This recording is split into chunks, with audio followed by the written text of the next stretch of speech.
नमस्कार दोस्तों आज जिस शख्सियत का ज़िक्र कर रहे हैं वो शख्सियत अ, दो मानों में बहुत बड़ी शख्सियत मानी जाती है। एक तो ये है कि आम आदमी का गज़ल के साथ रिश्ता जोड़ने का जो श्रेय है वो जगजीत सिंह को जाता है, जिनका आज जन्मदिन है।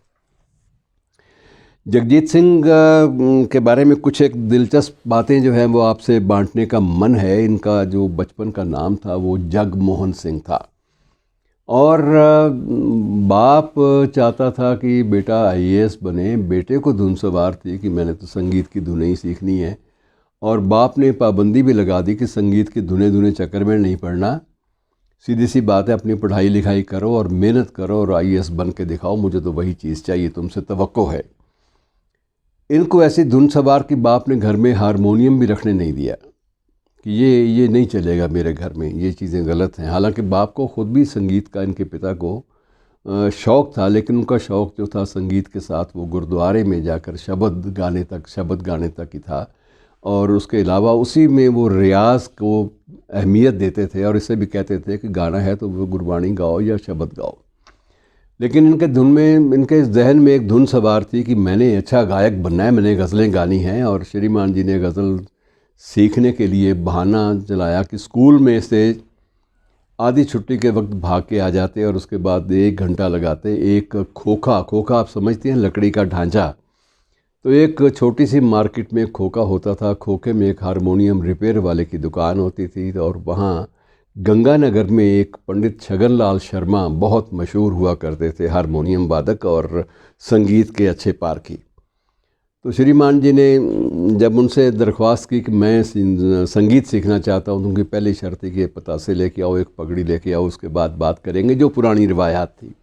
तो बाकायदा वे पगड़ी लेके और पतासे का वो 1 किलो पतासे लेके 1.25 किलो जो भी होता था रस्म, उस रस्म को पूरा किया और पंडित छगनलाल शर्मा से पहली बार एक लकड़ी के खोखे में बैठकर हारमोनियम का जो धुनें हैं उनको सीखा, और उसके बाद मित्रों मुड़कर नहीं देखा। और काफ़ी अरसा जब थोड़ी सी लोकप्रियता थोड़ी सी बढ़ने लगी, तो उसमें यह था कि माहौल अदबी नहीं था वहाँ पर। अदबी माहौल ना होने से ये है कि फरमाइशी तौर पे जो गाना है वो सिलसिला चलता रहा, और पंडित छगनलाल हमेशा रोकते थे कि ये फरमाइशी काम छोड़ दो, ये हल्की गज़लें और सस्ती गज़लें मत गाया करो जिसमें सिर्फ़ वो इश्क और मोहब्बत की बात हो। सिर्फ वो नहीं, इश्क और मोहब्बत में भी एक खुदाई देन भी होती है। तो ये अध्यात्म का भी इसमें पुट होना चाहिए, तड़का होना चाहिए, वरना चीज़ें आगे लंबे दौर तक चलती नहीं हैं। संगीत की शिक्षा वहाँ से ली, उसके बाद उस्ताद एक और मिल गए, उनसे भी शिक्षा ली। दूसरे उस्ताद थे, उस्ताद जमाल ख़ान साहब थे। उस्ताद जमाल ख़ान साहब से इन्होंने फिर विधिवत जो रागों के अनुसार जो गज़ल का जो पहनावा है उसको पहचानने की कोशिश की, और उसमें काफ़ी ये पारंगत हो गए। अगली पढ़ाई के लिए डीएवी कॉलेज जालंधर में चले गए। डीएवी कॉलेज जालंधर में जब गज़लें गाने लगे तो वहाँ प्रिंसिपल उन दिनों थे, बड़े सख्त किस्म के प्रिंसिपल थे, सूरज भान। तो सूरज भान जी ने इनको 1-2 बार सुन लिया और उसके बाद कहा तुम्हारी गुस्ताखियाँ बहुत ज़्यादा बढ़ गई हैं। इनको जुर्माना भी 1-2 बार किया उन्होंने, और उनकी आदत थी प्रिंसिपल सूरज भान की, वो कहते थे यू आर फाइंड ₹10 ओनली। और जब कोई सफाई पेश करने की जुर्रत करता तो वो कहते यू आर फाइंड ₹15 ओनली। अब उसके बाद सफाई पेश करने की ना जगजीत की हिम्मत होती थी ना किसी और की, किसका सफाई पेश की नहीं और ₹5 और जुर्माना बढ़ जाएगा, इसलिए बंदे ने टस से मस नहीं होना। लेकिन बाद में जब इन्होंने बताया कि मेरे घर के हालात अच्छे नहीं हैं, तो प्रिंसिपल सूरज भान को लगा कि नहीं, अगर ऐसी बात है और लड़के में फ़न है, कला है, तो इसको भी प्रोत्साहन दिया जाना चाहिए। तो उसका फ़ाइन वो माफ़ नहीं करते थे, फ़ाइन अपनी जेब से जमा करा दिया करते थे। ये इन्होंने ख़ुद भी बताया, जगजीत ने भी बताया।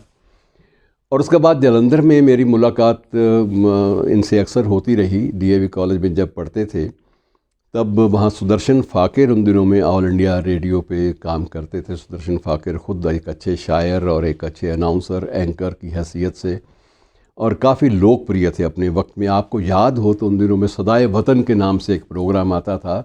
तो सदाए वतन प्रोग्राम वो कहा जाता था कि लोग उनको भारत पाक दोनों मुल्कों में सुनते हैं, और सदाए वतन का टाइम रात को 8 बजे का, तो 8 बजे रेडियो पर और कोई नहीं सुनता था सिवाय सदाए वतन की। एक तो उसका फ़ाकिर का अपना अंदाज़, उसका अपना तलफ़ुज़ वो लोगों को बहुत ज़्यादा भा जाता था। और फ़ाकिर के साथ दोस्ती जगजीत की हो गई तो जगजीत को सिर्फ़ एक ही बात से चिढ़ थी, यार तो सुबह शाम दारू में लगा रहता है। और फ़ाकिर को ये था कि दारू के बिना बंदा अदब की जो रिवायतें हैं उनको पालन नहीं कर सकता। बहरहाल अच्छे शायर थे दोनों ही, वो अच्छे शायर थे, ये अच्छे गायक थे। और तब दोस्ती इस कदर बढ़ गई कि इसने एक दारू के नशे में एक उससे वचन ले लिया, कसम ले ली कि तुम सबसे पहले मेरी गज़ल गाओगे और मेरी गज़ल गाने के बाद कुछ और गाओगे, ये पक्का वादा करो। तो वादे हो गए और ये वादे काफ़ी हद तक बाद में निभे भी। उसके बाद ये जब डीएवी कॉलेज जलंधर से जब सूरज भान जी कुरुक्षेत्रा यूनिवर्सिटी के वीसी बने तो उनको भी लगा कि यहाँ कला की और उसकी संगीत की ज़रा कमी है, अकाल है। तो उन्होंने जगजीत को वहाँ बुला लिया कि तू यहाँ एमए कर ले और संगीत की जो शिक्षा वो स्टूडेंट्स को भी दे और ख़ुद भी अपनी परफॉर्मेंस दिया कर। तो सूरज भान जी जैसे रूखे सूखे और सख्त प्रशासक किस्म के व्यक्ति ने भी इनकी गज़लों की तारीफ़ की और उनको प्रोत्साहन दिया। इनके जुर्माने तो जेब से अदा करते ही थे। और कहा यह जाता है कि कुरुक्षेत्रा यूनिवर्सिटी में भी फ़ीस जमा कराने का काम सूरज भान जी का अपना आदमी जाता था, फ़ीस जमा कराता था। लेकिन उस आदमी को हिदायत होती थी, किसी को पता नहीं चलना चाहिए कि जगजीत की फ़ीस मैंने जमा कराई है, लेकिन ये लड़का होनहार है, इसको आगे। बहरहाल ये किस्सा लंबा चला और उसके बाद बम्बई का रुख किया। बम्बई में भी वहाँ एक न्यू पंजाब होटल के नाम से वहाँ ये दोस्तों की महफ़िल जमा करती थी और न्यू पंजाब होटल में इनको रहने की जगह मिल गई। और वहाँ श्रीमान जी शुरू में काफ़ी दिक्कतें आईं। दिक्कतें इतनी ज़्यादा हो गई कि कुछ एक लोगों ने महसूस किया कि ये बंदा बहुत गंभीर नहीं है गज़लों के बारे में। आरोप भी लगे कि गज़ल को इसने डाइल्यूट कर दिया है, गज़ल को जो उसकी पाकीज़गी थी उससे वो बाहर ले आया है। लेकिन जगजीत का और उसके प्रशंसकों का एक ही लॉजिक होता कि गज़ल को आम आदमी तक पहुंचाने का जो श्रेय है वो इसी शख्स को जाता है, वो क्लासिकल गज़ल गाने वालों को नहीं जाता। आप ठुमरी ख्याल लेकर आम आदमी के साथ गज़ल की रूह को जोड़ नहीं पाएंगे, ये आम आदमी का ख्याल होता।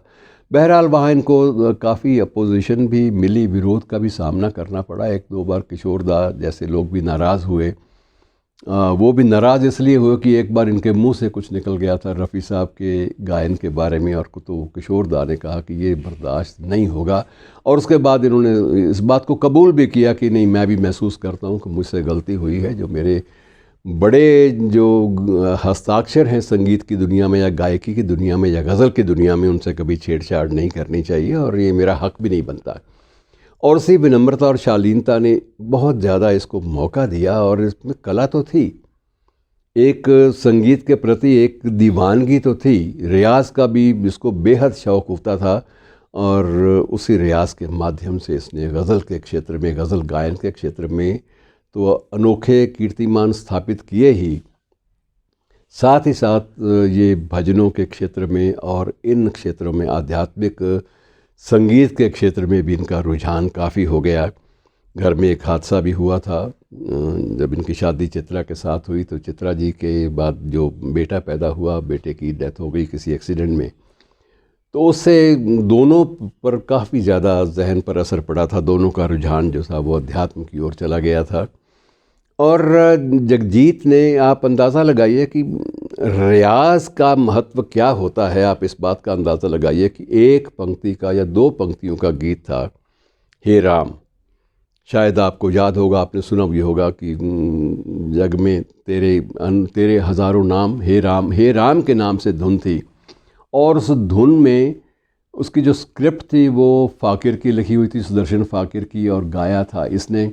और फ़ाकिर ने भी बताया कि इसके एक गाने की बदौलत, जिसमें कोई भी लंबी चौड़ी तरतीब नहीं हमने देने की कोशिश की, सिर्फ उसी आलाप की वजह से, उसी गाने से, उसी के रिकॉर्ड इतने बिके कि मैं भी अपना मकान बना पाया और जगजीत भी अपना वहाँ पहला फ्लैट ख़रीद पाया। हालांकि एक फ्लैट में जगजीत का तो कहना था कि मुझे जो मेरी पहली एल्बम आई, उस एल्बम से इतनी रॉयल्टी मिल गई थी कि मैं वहाँ फ्लैट ले पाया। बहरहाल एक ही धुन ने इन दोनों को एक शिखर प्रदान कर दिया, फ़ाकिर को भी और जगजीत को भी।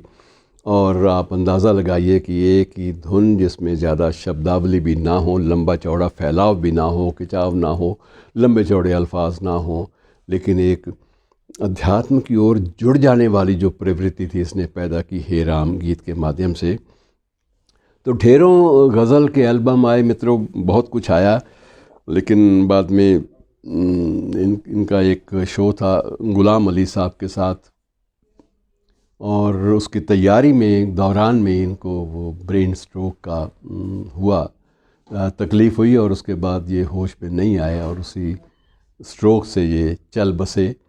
और ये इनकी जाने को शिद्दत के साथ महसूस किया आम आदमी ने, जिनका गज़ल के साथ कोई रिश्ता जोड़ने का श्रेय इस शख्स को था। तो ऐसी महान शख्सियत को उसके जन्मदिन पर याद कर लेना अच्छा लगता है। शुक्रिया दोस्तों।